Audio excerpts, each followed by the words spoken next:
Muy buenas tardes. El día de hoy en Perspectiva tuvimos la grata presencia de dos destacados arquitectos que colaboran y participan en el taller de arquitectura de Mauricio Rocha. Mauricio Rocha, un destacado arquitecto mexicano con múltiples reconocimientos que nos han venido a compartir gran parte de su trabajo, de su proceso creativo aquí en Perspectiva. Luis, bienvenido a Perspectiva. Pablo, bienvenido a Perspectiva. Gracias por su presencia. ¿Cómo se sienten? Muy bien, muchas gracias. Fue una muy buena charla, un gran equipo, alumnos muy interesados, padrísimo.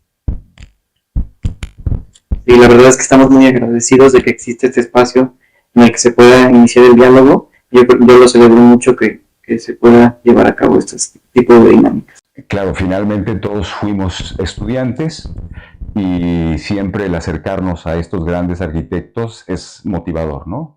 Sin duda, ¿no? Y ahora que estábamos dando la charla, pues me acordaba de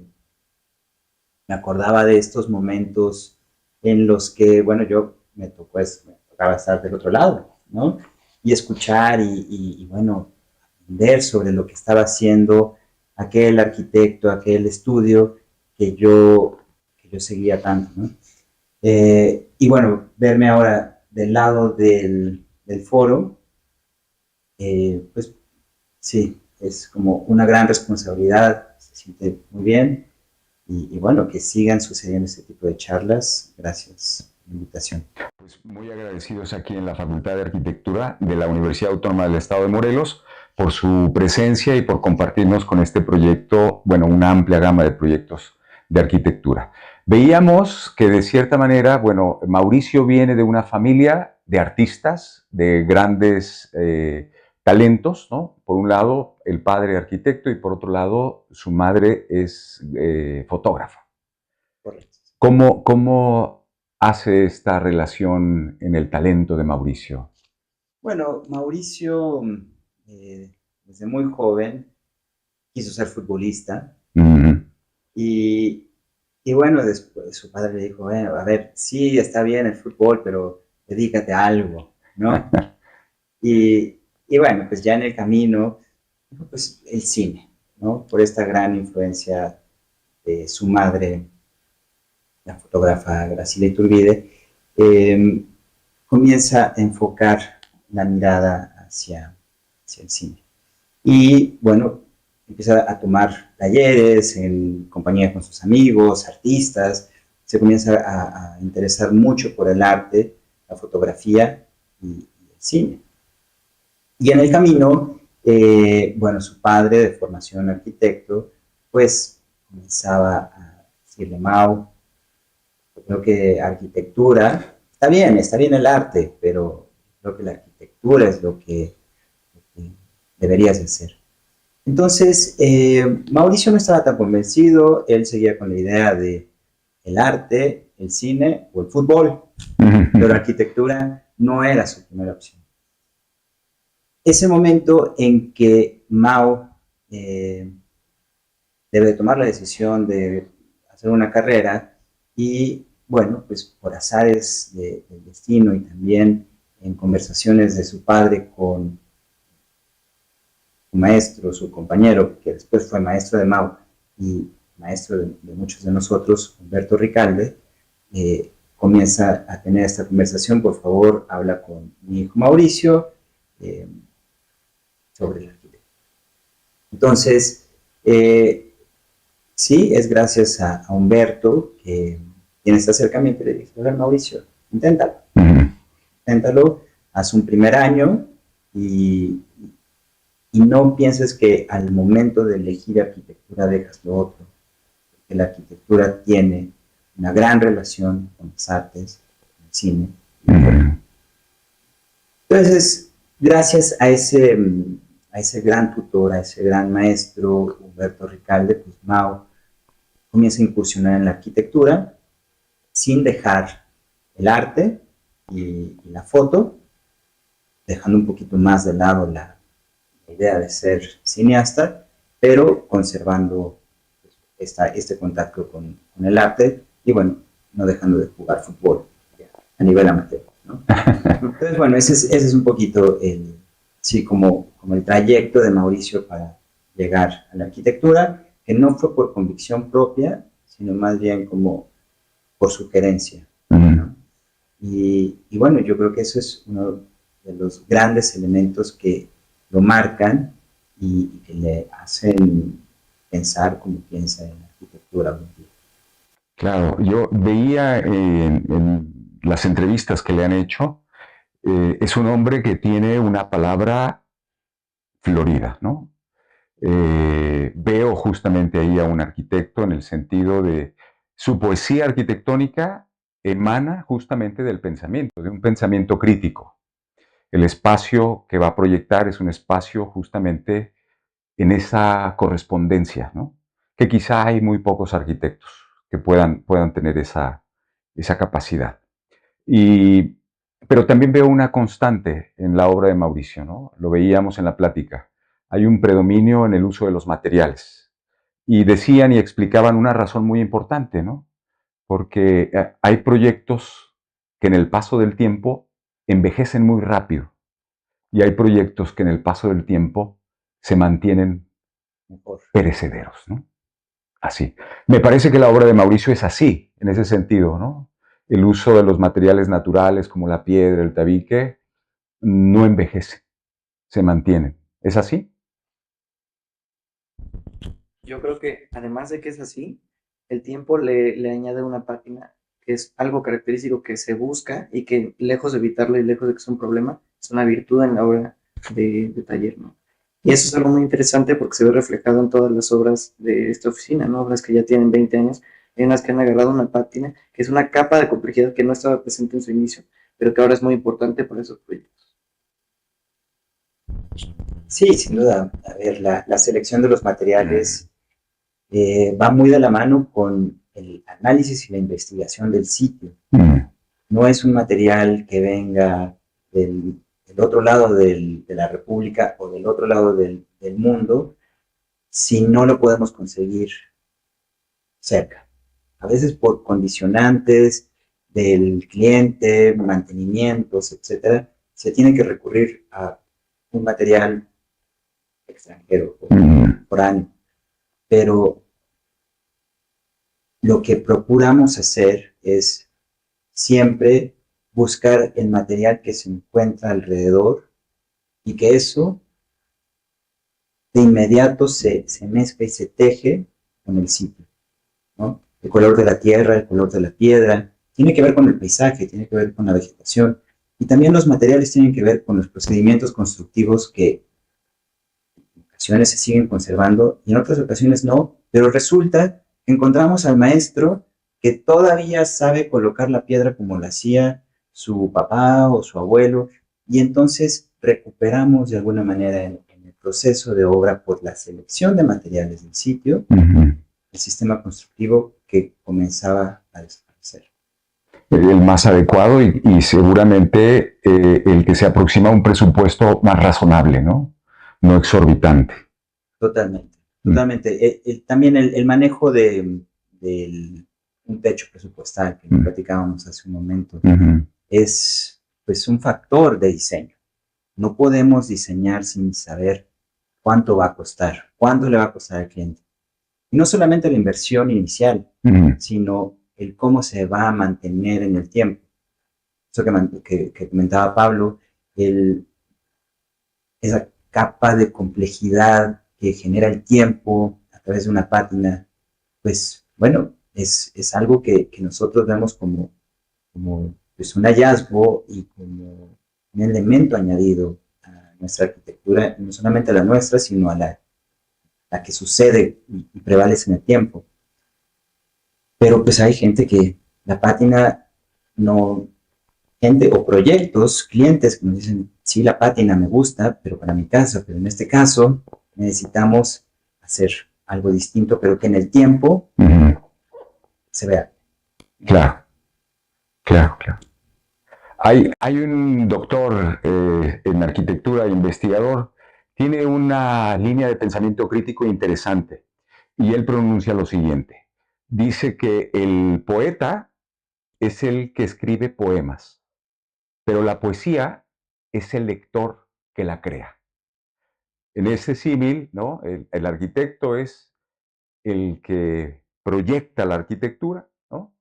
Pero finalmente el que hace la arquitectura es el usuario, Que la vive. el que la vive. Ustedes nos hablaron justamente de esa parte, ¿no? De lo inmaterial, de lo construido, porque tenemos el objeto ya dado, pero finalmente el que lo habita es el usuario. Totalmente. Como comentábamos hace unos momentos en la plática, la arquitectura en la oficina se concibe como un contenedor de vida. Entonces, sin esa vida no puede existir totalmente la arquitectura que pensamos en la oficina, ¿no? Entonces, es entonces cuando decimos, si yo no pienso en el usuario, si no pienso en sus condicionantes, si no pienso en cómo se va a desarrollar, incluso, y es muy importante en la obra pública, no puede suceder esta arquitectura. En esto que comentas, Miguel, es súper interesante. Terminamos un proyecto el año pasado, un proyecto de 30,000 metros cuadrados, que fue para una cadena hotelera. Entonces, pues tiene programáticamente distintos espacios, ¿no? Un edificio principal, gimnasio, restaurantes, habitaciones, y todo eso se desarrolla dentro de un predio de 80 hectáreas aproximadamente. Entonces, la constante entre un espacio y el otro es el recorrido para llegar ahí. Me preguntaban alguna vez que en una sola palabra cómo definiría ese proyecto, ese edificio, y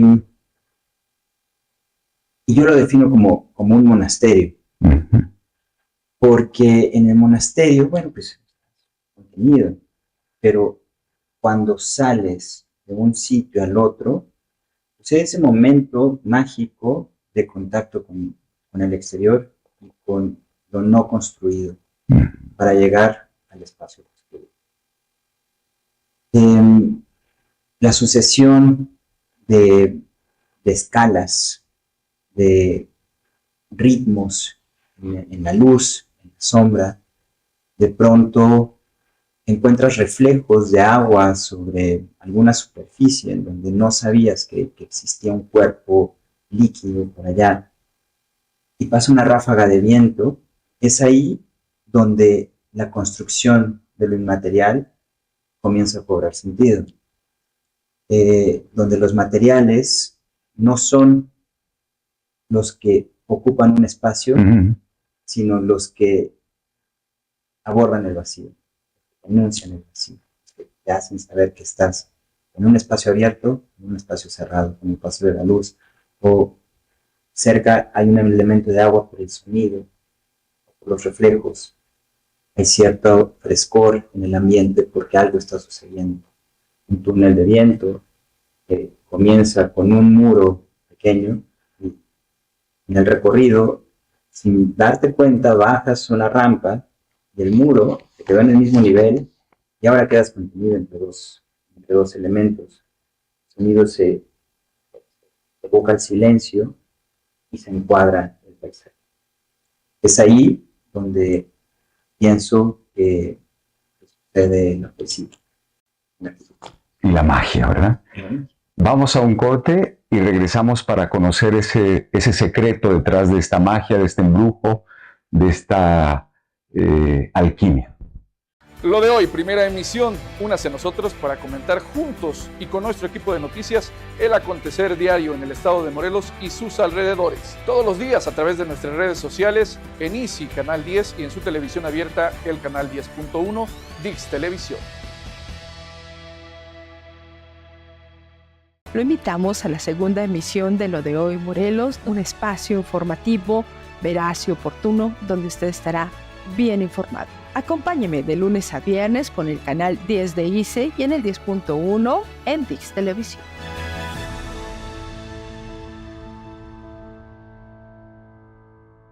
En la tercera emisión de Lo de Hoy Morelos detendremos el mejor y más actual resumen de la información de nuestro estado con todo lo que más le interesa saber.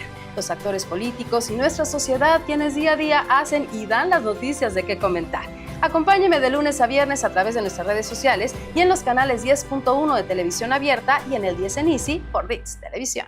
Bienvenidos a Estampa Morelos, un espacio en donde estaremos recibiendo distintas personalidades para que nos cuenten su historia y algunos secretillos por ahí, aunque el primer invitado, por supuesto, siempre es usted. Síganos a través de redes sociales de Lo de Hoy Morelos y, por supuesto, a través de ViX Televisión en el canal 10.1 de su Televisión Abierta y en el 10 en Easy.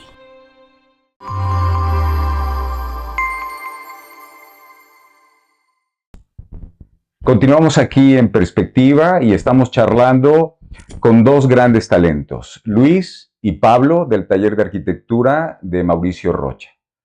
Pablo, antes de ir al corte, escuchábamos a Luis que nos contaba justamente esa magia, esa recuperación de los materiales que se convierten ya no en el lienzo, sino en la escultura habitable, en esta magia. ¿Cómo funciona esta magia en el taller y en el proceso creativo?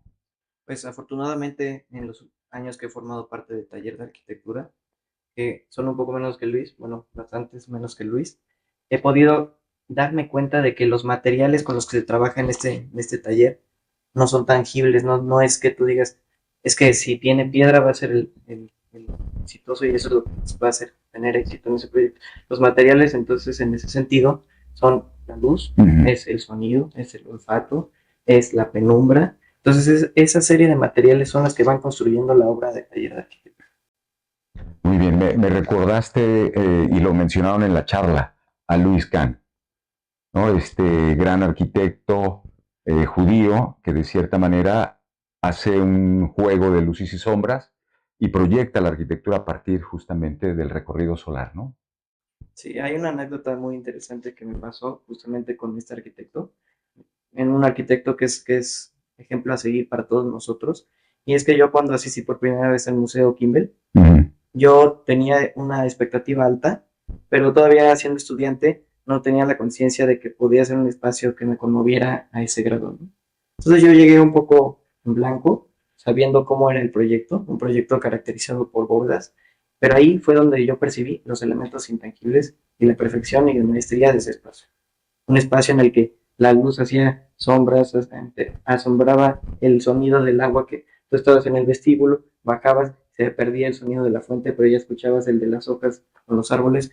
Entonces, ese tipo de experiencias fueron las que me empezaron a interesar con respecto a ese arquitecto, ¿no? Y a otros que también generan ese tipo de experiencias. Que pocas veces se puede disfrutar de una arquitectura, ¿no? De pronto, en la formación de nuestra profesión de la arquitectura, es necesario estudiar las diferentes épocas y manifestaciones de la arquitectura, ¿no? Pero esta belleza de la que nos hablas, que es justamente el mundo sensorial, pocas veces se logra en los espacios. Es muy difícil, sin duda alguna, porque no estás trabajando con algo que puedas ver a simple vista. Claro. Y que seguramente una fotografía no nos lo transmite, ¿no? Difícil, sí. Es como el cine mudo, casi. Sí, es complicado. Sea muy bella la foto, no termina de hacerle justicia al espacio. Porque pues, en una foto no puedes sentir el paso del viento que acaricia la piel. Claro. ¿No? ¿Cómo sucede la magia en la arquitectura? Tiene que ver con muchos factores, Miguel. Y es un ejercicio constante dentro del taller. ¿Cómo? No lo sabemos. Es la investigación, es la base de nuestro quehacer arquitectónico día a día. No nada más con los proyectos nuevos que entran a la oficina, sino en el proceso del cómo se construye, también estamos involucrados porque también ahí es como se construye esa magia. Hay muchas cosas que no puedes calcular. Puedes calcular la escala, puedes calcular las orientaciones, puedes calcular muchas cosas por los datos que tienes a la mano. Pero ya cuando está ahí, pues sucede que hay un árbol que por las tardes se llena de golondrinas. Y entonces, ¿qué acciones puedes tomar en el momento para que la arquitectura sea el vínculo para que ese momento mágico que ya existe siga sucediendo, ¿no? Es estar ahí, trabajando constantemente, pensando, rayando, jalando el lápiz y cuestionándonos todo el tiempo. No hay una sola idea. Hay una idea, 2, 3, 4 que nos llevan a más. En algún momento hay que empezar a tomar decisiones, si no, pues sería un trabajo infinito. Pero lo que es importante es que en esa búsqueda podamos encontrar las mejores variables para un fin que es espacial, es el vacío. Claro. Y con eso dicen que un proyecto nunca se ha terminado, ¿no? Solo se te acabó el tiempo. Es por eso que el taller, y es algo que me impresionó muchísimo, yo no tenía previsto, es que se hacen variables sobre la variable, del barandal se va a hacer 10 variables, de la butaca se van a hacer otras 50 variables. Entonces es algo muy interesante porque justamente estamos luchando siempre contra ese tiempo que termina tu proyecto porque nunca se termina. La búsqueda de la mejor solución habitable. Exactamente. ¿No? Oigan, el despacho, el taller de arquitectura de Mauricio tiene muchos colaboradores. ¿Cómo es esa selección de colaboradores? Porque sé que seguramente nos está escuchando, nos está viendo algún estudiante y quisiera deseoso de poder acercarse y poder participar y poder aprender. ¿Cómo puede ser ese camino? Bueno, de muchas formas. Nos ha pasado que desde una conferencia que damos se acercan a nosotros arquitectos. Me gustaría tocar la puerta y ver si hay oportunidad de trabajar dentro de la oficina. Entonces, esos primeros acercamientos, pues, son fascinantes porque ya ahí se muestra bueno, salirse de la zona de confort y decir, bueno, pues aquí están, voy a hacerlo, ¿no? Nos mandan también currículums por correo, es un poco más, es más informal, es medio electrónico, que a veces pues llega una cuenta que estamos monitoreando todo el tiempo, pero en ese pues, vacío de información, por llamarlo de alguna manera, hay muchas solicitudes y se puede perder la información. Y luego, pues así, llegan directo a la oficina, ding dong, y dejan el currículum, portafolio. Son como los procesos, pero cuando hacemos una selección, yo me encargo de hacer las entrevistas. Y en la entrevista logro identificar como muchos factores de quién es la persona. Desde pues, cómo presentan sus propuestas, qué es lo que presentan. Les doy un espacio de 3 minutos para que me digan, a ver, de tu portafolio, elige un proyecto. Y en 3 minutos, explícame por qué es el proyecto que elegiste. Entonces te das cuenta que muchos se preocupan por el tiempo. Entonces van muy rápido y tratando de abarcar pues, lo más que puedan. Y hay quienes no llegan a los 3 minutos, pero me dicen, pues a mí me gustó esto porque aprendí a meter la luz de otra manera, ¿no? A un baño. Y ya está. Hubo un chico que me dijo, pues yo no voy a elegir un proyecto, sino una maqueta. Perfecto, vale. Y me habló de la maqueta, la vi, pues una maqueta ahí como que ya se estaba cayendo en la foto. Y me dijo, aquí aprendí a hacer cortes, aprendí a hacer, bueno, ya me comienza a hablar de como ciertas destrezas y puntos de inflexión o puntos de interés de esta persona. También hago preguntas como a nivel cultural. ¿Qué es lo último que has leído? ¿Qué cine te gusta? ¿Qué es lo último que has visto en pantalla grande, pantalla chica? ¿Estás leyendo ahora o no? Toda esta parte cultural que también se teje con la oficina. No nos gusta hablar solo de arquitectura. Hablamos del arte, hablamos de música, de exposiciones, y todo eso, pues, es con lo que vives también. No nada más a ubicar columnas y poner muros. Hablas con tu equipo de trabajo y tienes una conversación de, ya escuchaste que va a venir tal grupo a Ciudad de México, y comienzan a haber esas conexiones culturales, que es muy importante.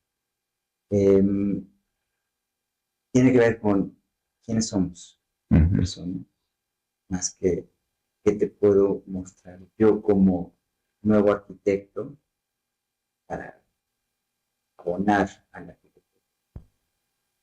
Esto, mezclado.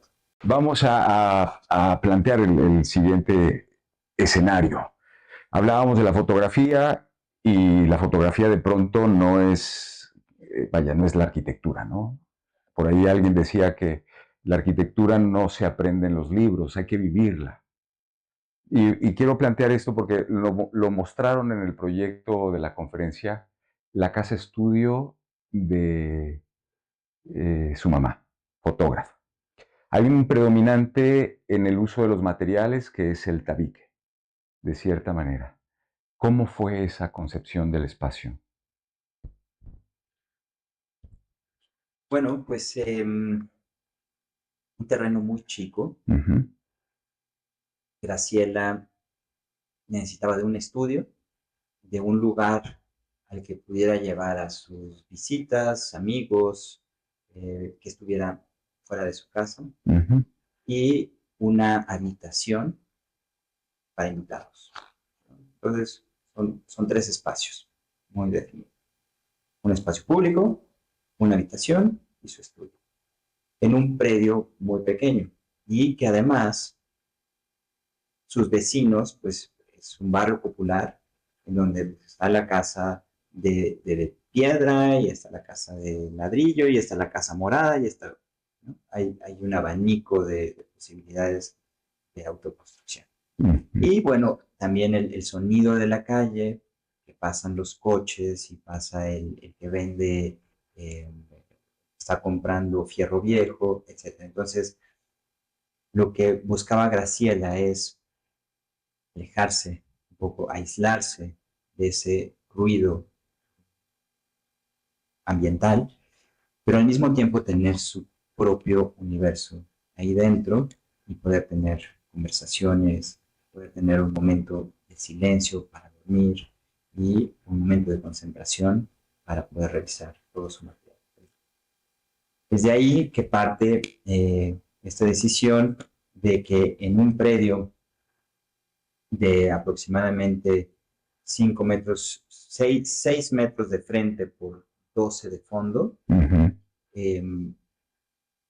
se tensen 3 losas. Esas losas están arropadas por 2 patios, y eso lo que genera es que la losa te define un espacio. Te define el habitable o el espacio público, después la habitación de visitas, y hasta arriba. Entonces hay un control de iluminación por medio de estos patios, y también a partir de las alturas pues se va definiendo un diafragma. Se cierra más, se abre. El concepto. Y un núcleo de circulaciones en donde se agrupan los servicios, escaleras, baños, y eso hace referencia, evoca al Wiccan, los espacios servidos. He disfrutado mucho esta tarde con ustedes, escucharlos, aprender de la obra de Mauricio en colaboración con ustedes, y es un espacio de invitación para poder justamente seguir charlando aquí en Perspectiva. Luis, Pablo, envíen el saludo afectuoso y el agradecimiento a ustedes y a Mauricio por haber estado con nosotros compartiendo aquí en Perspectiva. Muchas gracias. Muchas gracias.